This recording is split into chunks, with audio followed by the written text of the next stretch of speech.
Momori and Ceres are found by the Skeleton King, the boss of the dungeon they were sent into by the Marquis. But before that, we get to see what happened when Ceres finally woke up. Momori explains that he used a spell to put her to sleep because she wasn't looking good, and he tells her that he doesn't want to capture her, he doesn't want any money for her, he just wanted to help her. And her wind spirit confirms that he's telling the truth. Then we find out how the spirits work. In order for her to use the power of her spirits, she has to give up her desire to sleep.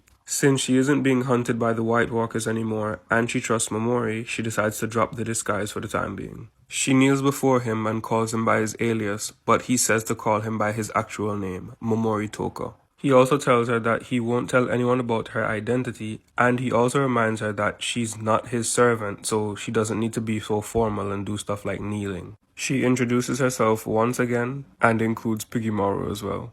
Back to the fight, and we find out that no regular group of adventurers would be able to fight the Skeleton King. For example, the B-rank girl who got her hand cut off, she was only facing a Skeleton Knight, and it took Class Prez and another S-rank to take that down. So this is no easy feat. Ceres takes the lead and draws the attention away from Momori. Momori gets close, paralyzes it, then poisons it.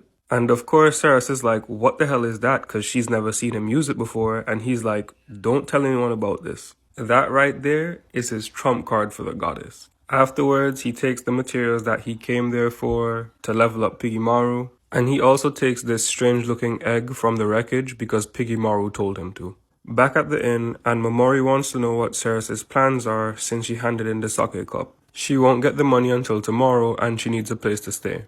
The Marquis offered her to stay at his place, but she said no, and it's a good thing she did because Momori ended up getting her a place anyway. Later on, she's thinking about Momori's kindness, and she's also thinking about how she never really had a chance to interact with men that much. Whenever she was around them, they only wanted her for her beauty, and she never really cared about it, so being around them who only wanted that made her not like them.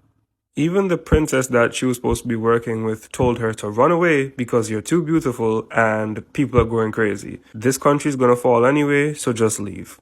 It doesn't matter. She sent her off and wished for her to find somebody that she could trust, and that's why she's being hunted now. She thinks Momori and the princess are very different people, but there's something inside the both of them that is very similar.